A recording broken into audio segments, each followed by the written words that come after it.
എല്ലാവർക്കും നമസ്കാരം. പുതിയൊരു വീഡിയോയിലേക്ക് സ്വാഗതം. ഇന്നത്തെ വീഡിയോയിൽ സംഖ്യകളും ഗ്രഹങ്ങളും തമ്മിലുള്ള ബന്ധത്തെക്കുറിച്ച് പഠിക്കാം.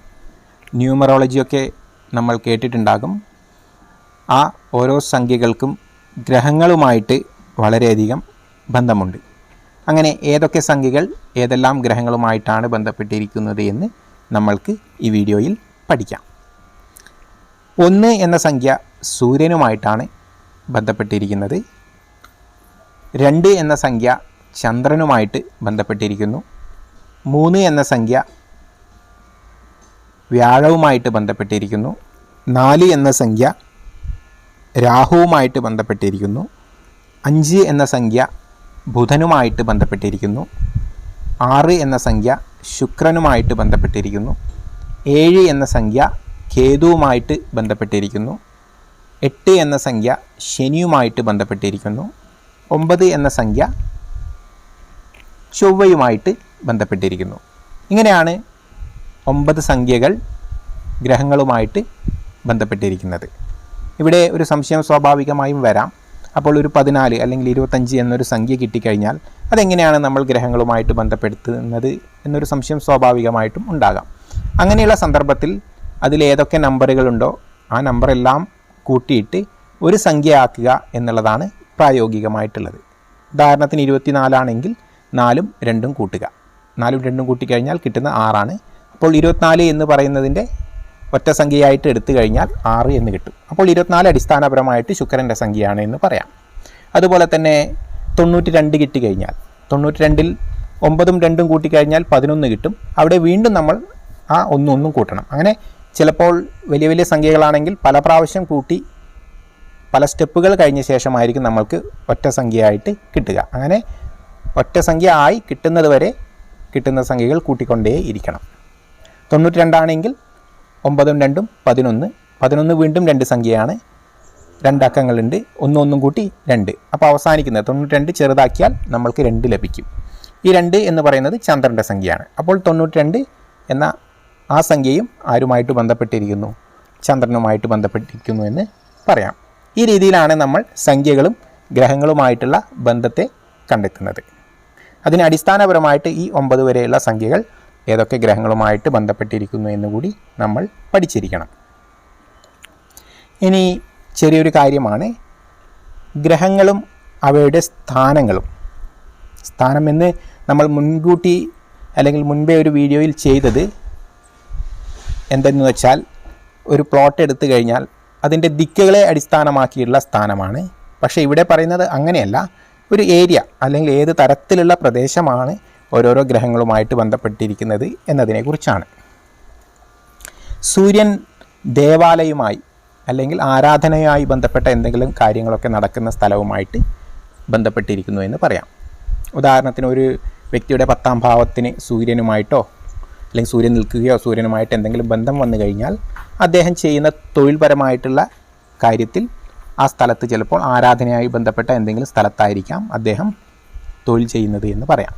അല്ലെങ്കിൽ അങ്ങനെയുള്ള എന്തെങ്കിലും ഒരു കേന്ദ്ര കഥാപാത്രവും അതിന് ചുറ്റുമായി അവരെ ആരാധിക്കുന്ന ഒരു കൂട്ടം ആളുകളുമുള്ള അല്ലെങ്കിൽ ബഹുമാനിക്കുന്ന ഒരു കൂട്ടം ആളുകളുമുള്ള ഒരു സമ്പ്രദായം ഉള്ള അങ്ങനെയുള്ള എന്തെങ്കിലും ഒരു തീം വരുന്ന ഒരു സ്ഥലത്തായിരിക്കും അദ്ദേഹം ജോലി ചെയ്യുക എന്ന് വേണമെങ്കിൽ സാമാന്യമായിട്ട് പറയാം. അതൊരു സാമാന്യ നിയമമാണ്. മറ്റ് പല ഗ്രഹങ്ങളുടെ ബന്ധങ്ങൾ നോക്കി വേണം നമ്മൾ ഫൈനലായിട്ടൊരു കൺക്ലൂഷനിൽ എത്താൻ. പക്ഷേ അടിസ്ഥാനപരമായിട്ട് സൂര്യൻ ദേവാലയവുമായിട്ട് ബന്ധപ്പെട്ടിരിക്കുന്നു അല്ലെങ്കിൽ ആരാധനാലയങ്ങളുമായിട്ട് ബന്ധപ്പെട്ടിരിക്കുന്നു എന്ന് പറയാം. ചന്ദ്രൻ ബന്ധപ്പെട്ടിരിക്കുന്നത് വെള്ളമുള്ള സ്ഥലങ്ങളുമായിട്ടാണ്. അപ്പോൾ ഒരാളുടെ 4ാം ഭാവത്തിൽ ചന്ദ്രൻ ഉണ്ട് എന്ന് പറഞ്ഞു കഴിഞ്ഞാൽ തീർച്ചയായിട്ടും അയാൾ താമസിക്കുന്നിടത്ത് വളരെയധികം വെള്ളമുള്ള സ്ഥലമാണ് അല്ലെങ്കിൽ വെള്ളത്തിന് വളരെയധികം ആധിക്യമുള്ള സ്ഥലമാണ് എന്ന് വേണമെങ്കിൽ പറയാം. ഒരു സാമാന്യ നിയമമാണ്. അപ്പോൾ അത് നമ്മൾ ഗ്രഹസ്ഥിതിയിൽ എവിടെയൊക്കെയാണ് ചന്ദ്രൻ നിൽക്കുന്നതിന് അനുസരിച്ചിട്ട് അവിടെ ജലകാരകത്വത്തിന് പ്രാധാന്യം കൊടുത്ത് പറയാം. കർമ്മസ്ഥാനത്താണ് ചന്ദ്രൻ നിൽക്കുന്നത് എങ്കിൽ ഒരാൾ ജോലി ചെയ്യുന്ന സ്ഥലത്ത് അല്ലെങ്കിൽ അയാൾ എവിടെയാണോ ജോലി ചെയ്യുന്നത് ആ സ്ഥാനത്ത് വളരെയധികം വെള്ളത്തിന് ബന്ധമുണ്ടാകും അല്ലെങ്കിൽ വെള്ളവുമായി ബന്ധപ്പെട്ട പ്രവൃത്തികൾ അദ്ദേഹം ചെയ്യുവാനുള്ള സാധ്യതകൾ വളരെ കൂടുതലാണ് എന്ന് പറയാം. ചൊവ്വ അഗ്നിയുമായിട്ട് ബന്ധപ്പെട്ടിരിക്കുന്നു. അഗ്നി എന്ന് പറയുമ്പോൾ അതൊരു അഗ്നി തത്വമായിട്ട് എടുക്കണം.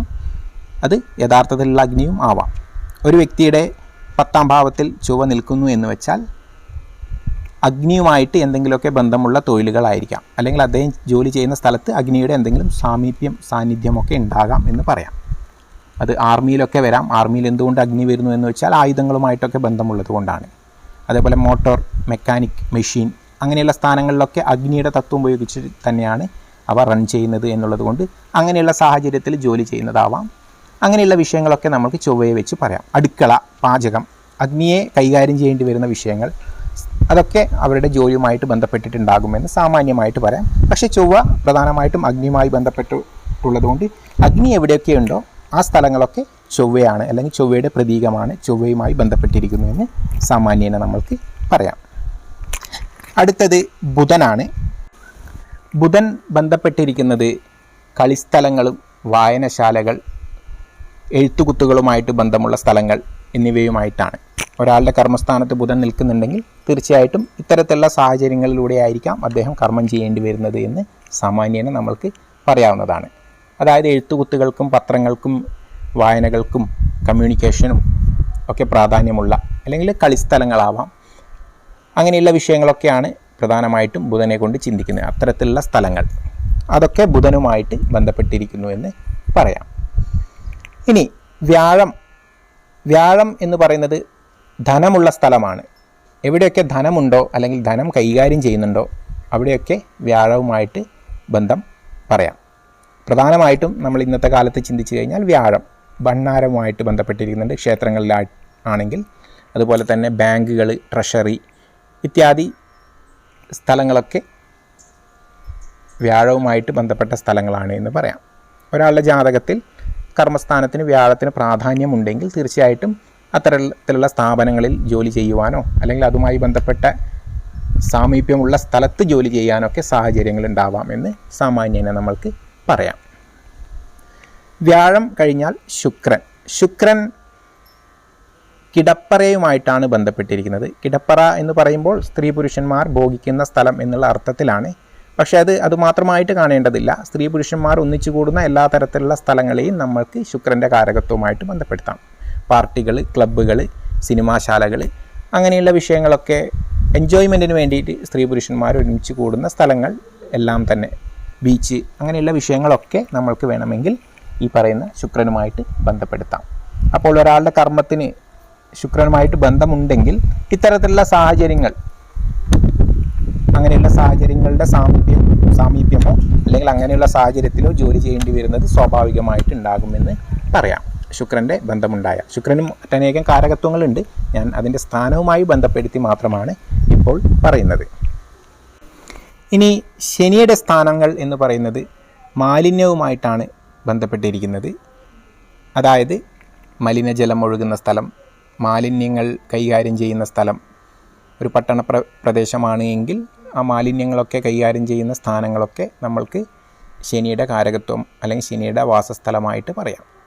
ഒരു വീടാണെങ്കിൽ മലിനജലം ഒഴുകുന്ന സ്ഥലം, സെപ്റ്റിക് ടാങ്കുകൾ അങ്ങനെയുള്ള വിഷയങ്ങളൊക്കെ ശനിയുമായിട്ട് ബന്ധപ്പെടുത്തി പറയാവുന്നതാണ്. അപ്പോൾ തീർച്ചയായിട്ടും ഒരാളുടെ ശനി എവിടെയാണോ ജാതകത്തിൽ നിന്നിരിക്കുന്നത് അത്തരത്തിലുള്ള സ്ഥാനങ്ങളിൽ ഇങ്ങനെയുള്ള ബന്ധപ്പെട്ട കാര്യങ്ങളുമായിട്ടൊക്കെ ബന്ധങ്ങൾ വരാം എന്ന് സാമാന്യമായിട്ട് പറയാം. ഉദാഹരണത്തിന് കർമ്മസ്ഥാനത്ത് ശനി നിൽക്കുകയാണെങ്കിൽ അദ്ദേഹം ജോലി ചെയ്യുന്ന സ്ഥലത്ത് അങ്ങനെയുള്ള സാഹചര്യങ്ങളുണ്ടാവും. വളരെയധികം ദുർഗന്ധമുള്ള സ്ഥലത്തായിരിക്കാം, അല്ലെങ്കിൽ തീർച്ചയായിട്ടും അങ്ങനെയുള്ള കാര്യങ്ങൾ കൈകാര്യം ചെയ്യുന്ന സ്ഥലത്തായിരിക്കാം. എന്നിരുന്നാലും ശനി എവിടെയാണോ ജാതകത്തിൽ നിൽക്കുന്നത് അവയ്ക്ക് സ്ഥാനവുമായി ബന്ധപ്പെടുത്തേണ്ട അവസ്ഥ വന്നു കഴിഞ്ഞാൽ ഇങ്ങനെയുള്ള സ്ഥാനങ്ങളുമായിട്ട് ബന്ധപ്പെടുത്തിയിട്ട് പറയാവുന്നതാണ്. ഇത്രയുമാണ് ഗ്രഹങ്ങളുടെ സ്ഥാനവുമായിട്ട് ബന്ധപ്പെടുത്തി പറയാനുള്ളത്. ഇന്നത്തെ വീഡിയോ ഇവിടെ നിർത്തുകയാണ്. അടുത്ത കണ്ടൻറ്റുമായിട്ട് നമ്മൾക്ക് അടുത്ത വീഡിയോയിൽ കാണാം. ഏവർക്കും നന്ദി, നമസ്കാരം.